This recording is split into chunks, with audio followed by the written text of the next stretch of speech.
토빈맘과 함께하는 파이썬 수업을 시작하겠습니다.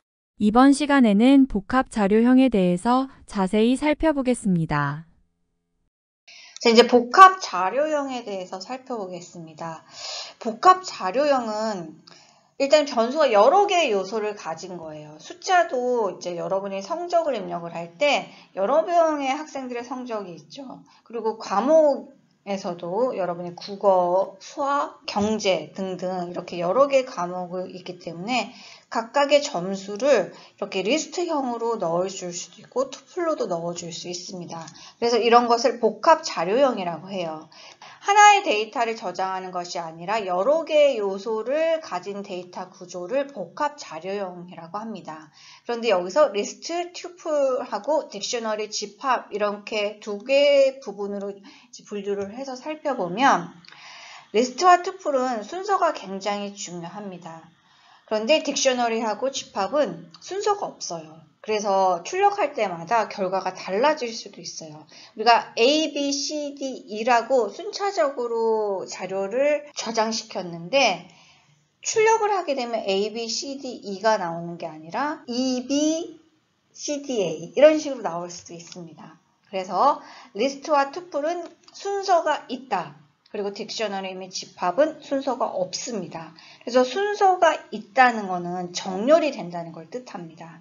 그래서 예문을 통해서 살펴보겠지만 리스트와 투플은 순서가 매우 중요합니다. 순서. 그래서 78, 56, 67, 95, 82가 나오면 그 다음에 이제 우리가 데이터를 더 추가를 하게 되면 그 뒤에 추가가 돼요. 두 개 추가가 됩니다. 물론 사이에 추가를 하는 방법도 있어요. 그런데 append라는 걸 이용해서 추가를 하게 되는데 append 메소드를 이용해서 추가를 하게 되면 이 99라는 거는 80이 뒤에 추가가 됩니다. 그리고 순서도 80이 다음으로 나오게 돼요. 그런데 딕셔너리 및 집합은 추가를 해도 순서가 뒤바뀔 수가 있어요. 순서가 없기 때문에. 그래서 정렬이 없습니다. 정렬이 없어요. 이제 리스트는 대괄호 안에서 다수의 요소를 가지는데 먼저 점수를 보면 78, 56, 67, 95, 80이라고 했습니다.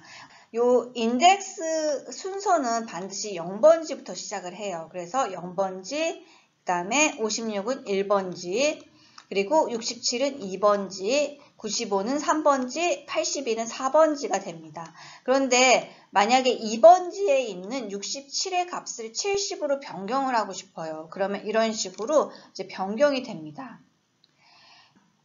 투플이라는 걸 먼저 한번 살펴볼게요. 투플의 경우에는 소가로하고 안에 요소를 이제 입력을 하게 됩니다. 마찬가지로 Sunday, Monday, Tuesday, Wednesday, Thursday, Friday, Saturday. 그런데 Sunday는 0부터 시작하고 Monday는 1, 그 다음에 Tuesday, Wednesday, Thursday, Friday, Saturday 이렇게 되어 있습니다. 이제 투플과 리스트의 차이점은 읽기 모드 있죠. 그래서 읽기 모드에서는 여러분이 추가도 할 수 없고 수정도 안 되죠. 그래서 투플의 경우에는 읽기 모드, 일명 자물쇠라고 생각하시면 됩니다. 그래서 우리가 일요일, 월요일, 화요일, 수요일, 목요일, 금요일, 토요일은 변하지 않는 값이에요. 그래서 여기서 우리가 값을 변경시키면 안 돼요. 그래서 이렇게 고정적인 요소를 입력할 때는 투플을 사용합니다. 그래서 한 번 요소 값을 지정하면 변경하지 않고 수정 및 삭제 다 안 돼요. 그러니까 읽기 모드만 가능한 거예요. 그래서 이런 식으로 데이 7개 있죠. 그래서 더 이상 추가돼서도 안 되고 변경돼서도 안 됩니다. 그래서 한 번 요소 값을 지정하면 변경하지 않으려는 거, 그럴 때는 투플을 사용합니다. 그리고 여러분이 이제 학교에 입학을 하게 되면 이런 식으로 정보가 남아요. 그런데 여러분이 입학연도, 학과 이런 거는 변하지 않잖아요. 물론 편입을 하게 되거나 전과를 하게 되면 변경이 되지만 처음에 입학했을 때는 여러분이 게임 개발학과에 입학을 했으면 그거는 변하지 않게 됩니다. 그래서 이런 식으로 홍길동, 여러분 학번, 그리고 학과, 그리고 이제 서울 이런 식으로 나오게 됩니다. 출생지가 어딘지.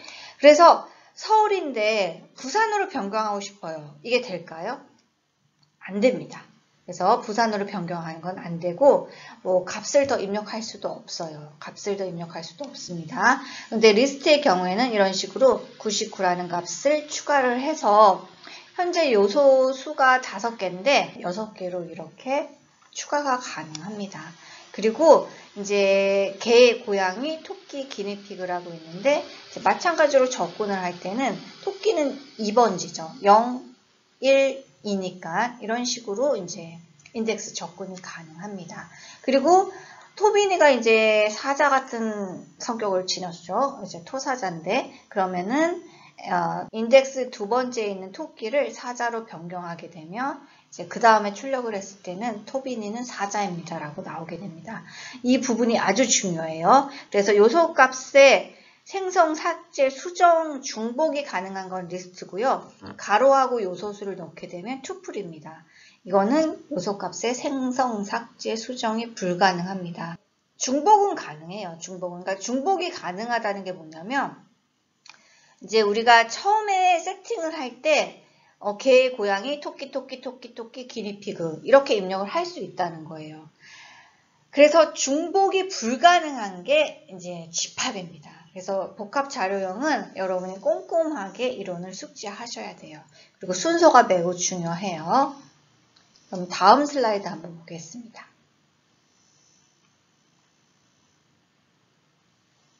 자, 복합 자료형에서 파이썬의 내장 함수를 이제 보면 우리가 len이라는 걸 배웠죠. 그래서 이 안에 주로 쓰이는 뭐 리스트를 넣던지 아니면은 문자열도 넣을 수 있어요. 그래서 문자열명을 넣던지 리스트명을 넣게 되면 그 리스트의 길이나 문자열의 길이가 반환이 됩니다. 그리고 메소드는 이제 리스트에서는 값을 추가를 할 때 append라는 걸 사용하고요. 그리고 특정 값을 제거하고 싶으면 remove라는 걸 사용을 합니다. 그리고 정렬을 하게 되면 숫자가 뭐 정렬이 안 되어 있으면은 리스트 정렬인 sort를 이용해서 할 수 있습니다. 그 다음에 딕셔너리와 집합에 대해서 살펴볼게요. 딕셔너리의 경우에는 키 값과 이제 값이 나옵니다. 그래서 콜론으로 구분을 해서 왼쪽에는 어떠한 주체가 오고요. 그리고 이 값에 대응하는 것을 오른쪽에 넣어주게 됩니다. 그래서 사과 2000, 그 다음에 배 2500, 복숭아 1200 이런 식으로 나오게 됩니다. 그리고 이제 여러분이 자두가 2,000원이에요. 그래서 이걸 추가하고 싶으면은 바로 또 추가도 할 수 있습니다.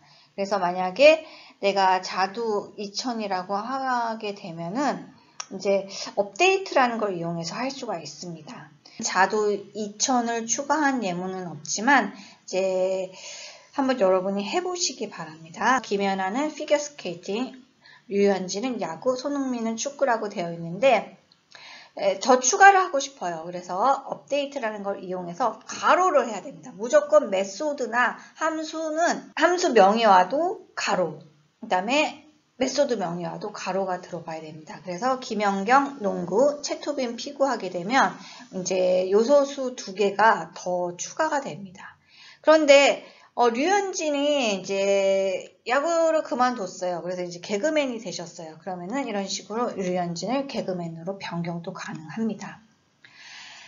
다음에 집합을 볼게요. 집합은 굉장히 중요한데요. 얘는 적어두세요. 중복이 안 됩니다. 중복이 안 돼요. 그래서 우리가 100을 2번 넣고 싶어요. 그래서 100을 2번을 입력을 해도 여기 안에는 100이라는 값을 하나만 들어가게 됩니다. 그래서 우리가 집합을 살펴보면 처음에 애니멀이라는 집합에서 우리가 입력을 했어요. 처음에 애니멀이라는 집합에서 개, 고양이, 소, 그 다음에 말, 개미, 나비. 그런데 만약에 ant, 개미를 3번을 입력을 했어요. 그래도 얘는 개미를 한 번만 나옵니다. 그래서 이제 동물 그리고 곤충에서 이렇게 각각의 요소를 넣어놨어요. 그런데 이제 여기서는 차집합, 교집합 그리고 이런 것을 할 수 있는데 여기서 빼기를 하게 되면 차집합이 됩니다. 그리고 플러스 하게 되면 합집합이 되고요. 그래서 이런 식으로 이제 예문을 다룰 수 있습니다. 그래서 우리가 집합에서 흔히 차집합이라는 걸 하죠. 그래서 동물에서 곤충의 요소를 빼게 되면은 이런 식으로 차집합에 해당하는 이 부분이 남게 됩니다. 그리고 교집합의 경우에는 공통적으로 속해 있는 요소죠. 그런데 이거를 AND라는 표시로 하게 되면 이제 가운데 있는 개미와 나비만 남게 되고요. 그리고 합집합의 경우에는 이제 두 개를 이제 합하는 거예요. 합하는 겁니다. 그래서 이 경우에는 개미와 나비는 애니멀에도 있고 인섹트에도 있어요. 그런데 얘들은 합하게 되면은 두 개가 동시에 나오지 않고 중복이 안 돼요. 중복이 안 됩니다. 얘는 중복이 안 되기 때문에 이제 요소수는 10개가 되지 않고요. 8개가 됩니다. 그래서 애니멀의 요소수는 6개고 인섹의 요소수는 4개인데 여기서 중요한 것은 앤트와 버터플라이의 경우에는 둘 다 겹치죠. 그래서 합집합을 하게 되면은 당연히 합집합의 개념처럼 중복하지 않고 한 개씩만 나오게 됩니다. 그래서 결론적으로 요소수는 10개가 아니라 8개가 나오게 됩니다. 그래서 요소값을 한 개를 추가하고 싶으면 add라는 메소드를 이용하고요. update라는 걸 이용해서 여러 개도 추가할 수가 있습니다. 그래서 update의 경우에는 딕셔너리와 집합에 사용하는 거고요. 리스트의 경우에는 이 update를 사용하지 않고 append를 사용합니다. 1차 시 이론 수업은 여기까지입니다.